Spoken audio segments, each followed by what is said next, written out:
And speaking of veterans, I'm joined now by a great figure for understanding military strategy, understanding foreign affairs, someone who's not going to be giving us the same old watered-down talking points from the D.C.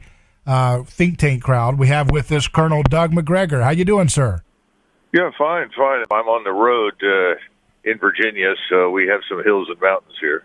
Okay, well, no problem. I just wanted to have you on again because we haven't talked to you in a while to get an update on kind of how you see. Now, the last time I talked to you, you were talking about how you felt there was going to be a big, and maybe I am misstating this, but a big Russian kind of surge when the winter came. But it's a little bit different, right? What happened here since we've last spoken that kind of has unfolded as you see it? Well, you're still going to see massive offensives, but one of the things that has always been a stumbling block is freezing the ground. Northern Ukraine froze pretty quickly, but southern Ukraine, until about 5 days ago, had not consistently dropped below freezing during the day. As a result, you still had standing water in places like Bakhmut or Kherson and other areas of southern Ukraine. That's now ended. So you have frozen ground across Ukraine at the moment, and they usually like to have 2 weeks of a deep freeze in the ground to provide for the best trafficability for all kinds of equipment. So I think that problem has been solved. In the meantime, the Russians have pressed ahead persistently and consistently against the Ukrainians, especially in the area around Bakhmut. Bakhmut has turned into a huge bonanza for the Russians and a tremendous bloodbath for the Ukrainians. They've had roughly 14, 15 brigades, Ukrainian brigades of 4,000 men in Bakhmut, and they have all now been withdrawn with the exception of 2 or 3, and they've lost 70% of their strength. So just so your listeners understand what that means, when you lose 70% of a 4,000-man brigade, you're talking roughly 2,800 men killed or wounded, which means that what remains is battalion strength and not very capable. So that's the situation in Bakhmut. In the meantime, the towns around Bakhmut to its north, east, and west have begun to crumble. And Soledar, a very important town, which is a suburb, if you will, from Bakhmut, has now fallen to the Russians. So I think the position in Bakhmut is very tenuous, and I would expect that to fall very, very shortly. Now, why is that important? Well, it's a transportation hub. It's a logistical hub.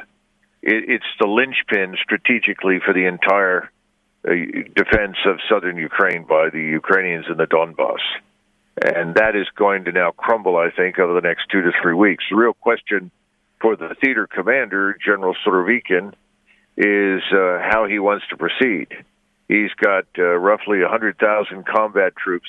That means people that actually move and fight in Belarusia, another 100,000 just east of Kharkiv in eastern Ukraine, and then another 80 to 90,000 behind the thousands that he has in the lines defending southern Ukraine. So he has the potential for a three-pronged assault. The question is, when does he do it and how does he do it? That could happen tomorrow morning. It could wait for another 2 weeks. We'll have to see. But I think he's going to be inclined to exploit the disintegration of the Ukrainian defense in southern Ukraine. And the problem for the Ukrainians is once that crumbles where they are in the south, they end up on open, rolling terrain that's very difficult to defend. They're talking about falling back to Kramatorsk, for your listeners if they want to look at the map. But Kramatorsk is barely defensible. Beyond Kramatorsk, it's just frankly flat and open, which is ideal for the Russians, who now have close to 2,000 of their best and newest tanks, plus another 3,000 or 4,000 infantry fighting vehicles, several thousand rocket artillery systems, and tactical ballistic missiles. So they're ready to go. It's a call for the theater commander. Yeah, so, I thought that the Ukraine was saying that Russians were moving away from Bakhmut, but now they're coming back in. What's the strategy that we see here? Well, Bakhmut itself is surrounded on three sides. They've left one side open for the damaged Ukrainian units to pull out.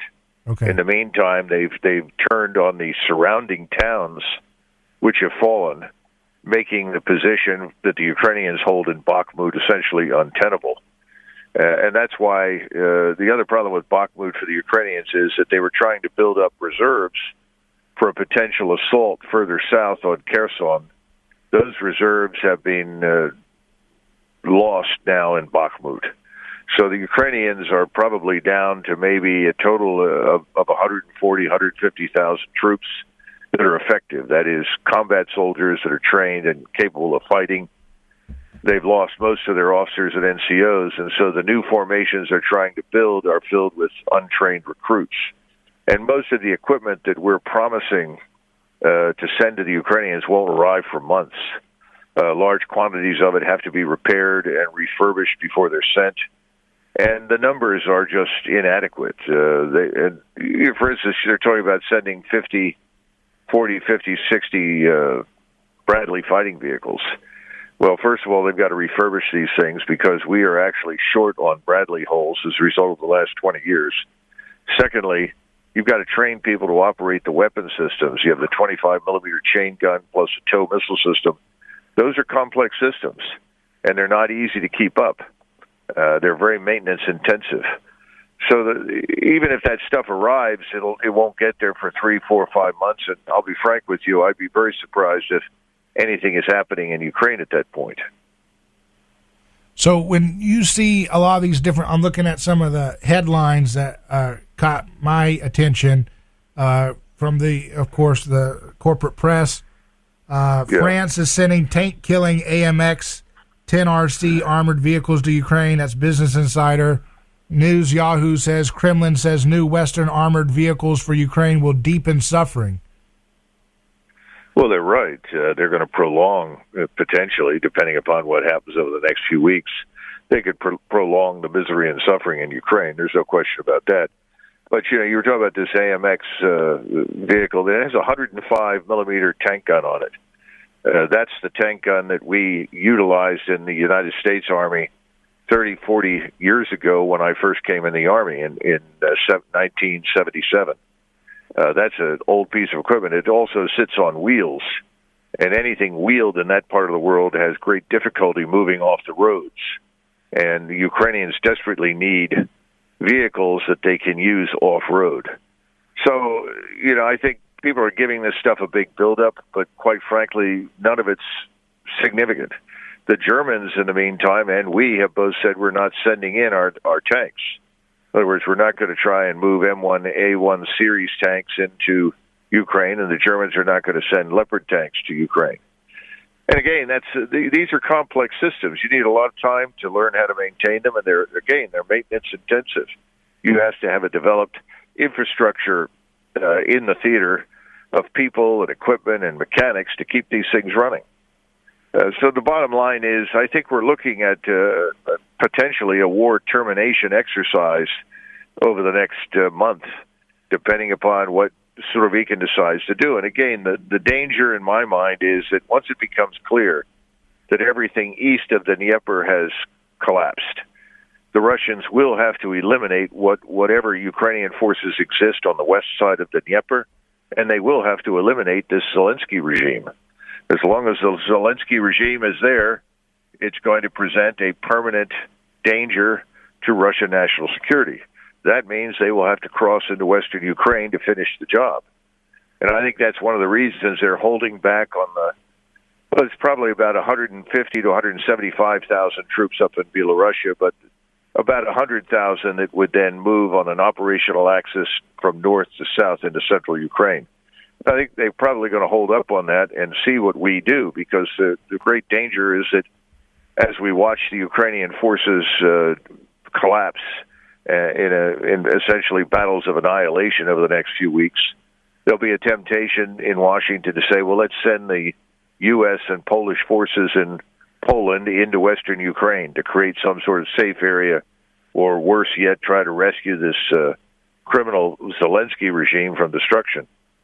If that happens, then of course all bets are off. We may find ourselves confronting the Russians directly, and that will not be pretty. We're not really prepared for that.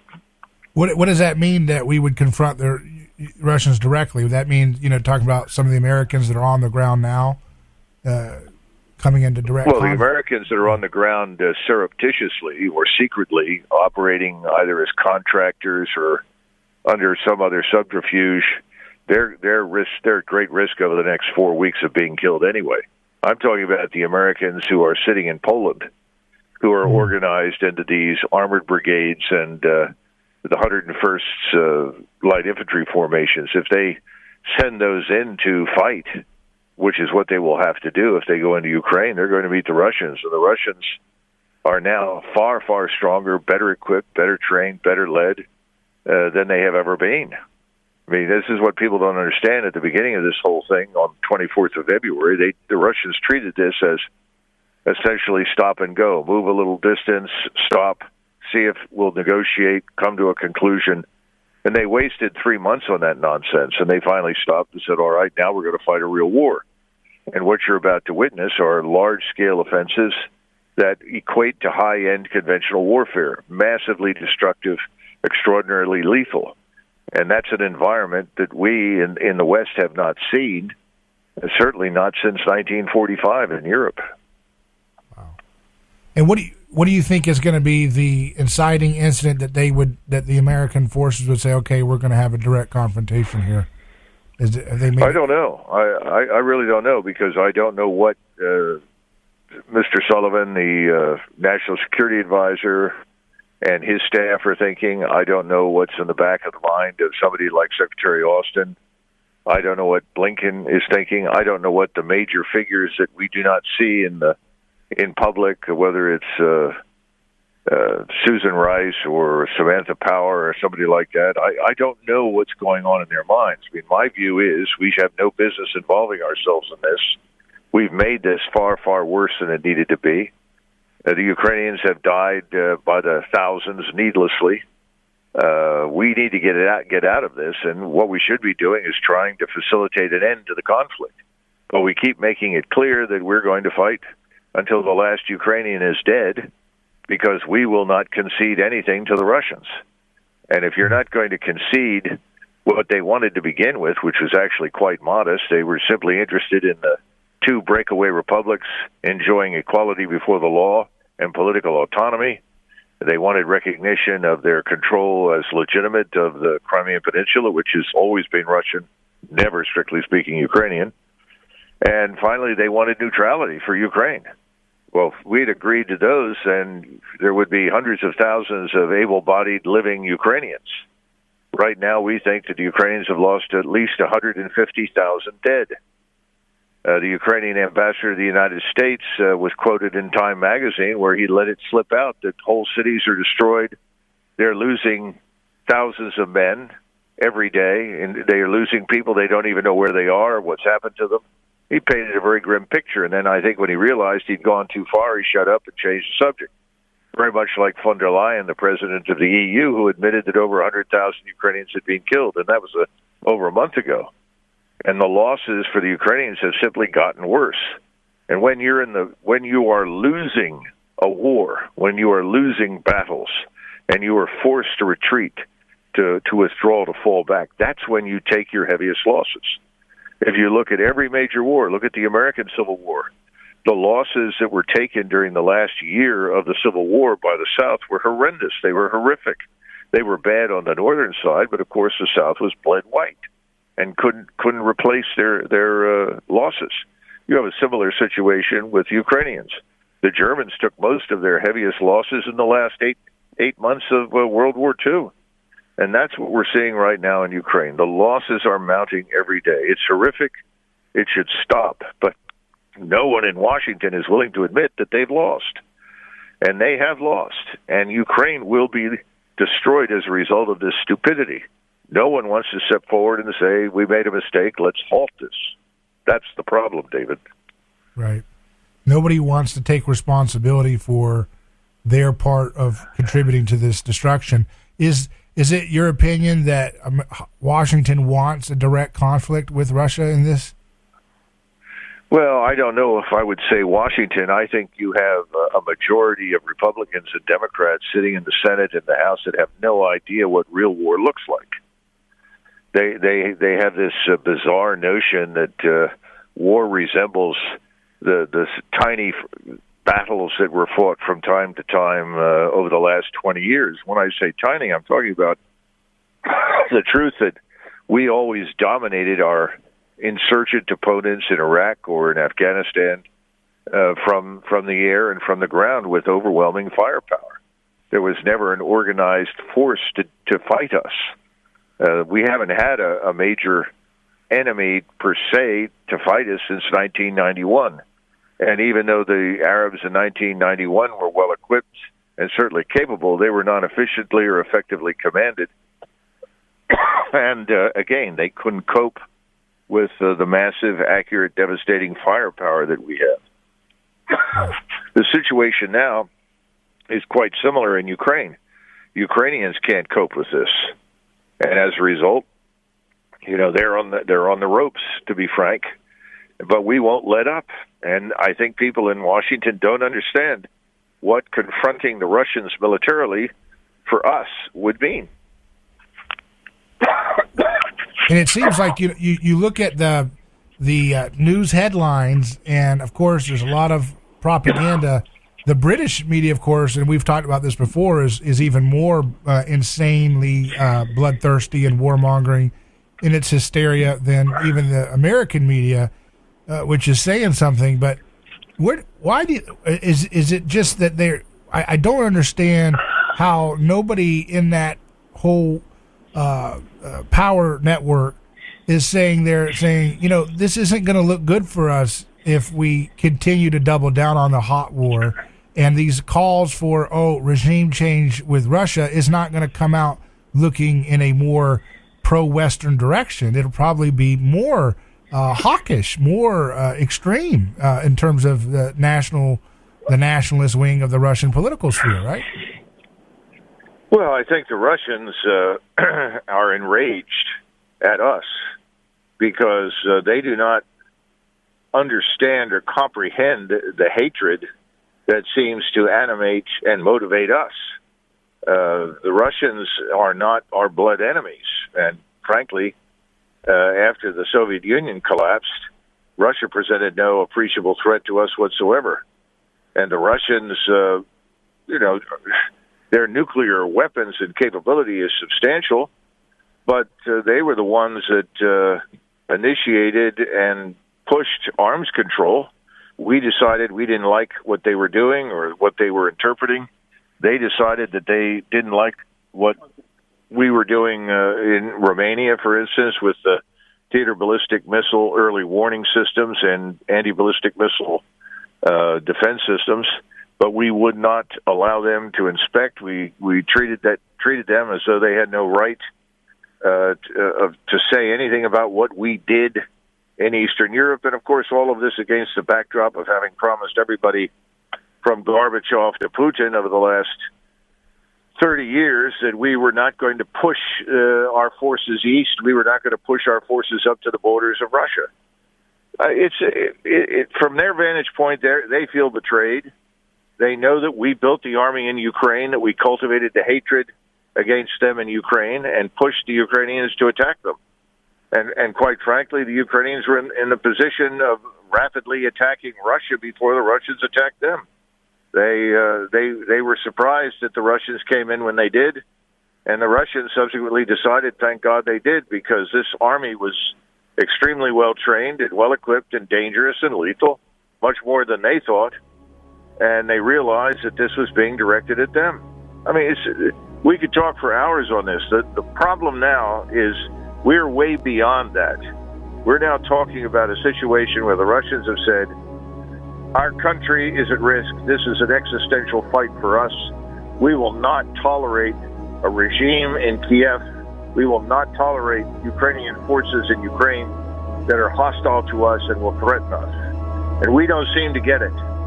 we need to stay out of this, because if we get involved in this any more beyond what we've already done, it could lead to a confrontation with Russia. I don't think people in Washington understand what that means. Colonel Douglas McGregor, I always appreciate your thoughts. Thank you for sharing us with this time. Okay, thank you, David. Bye-bye.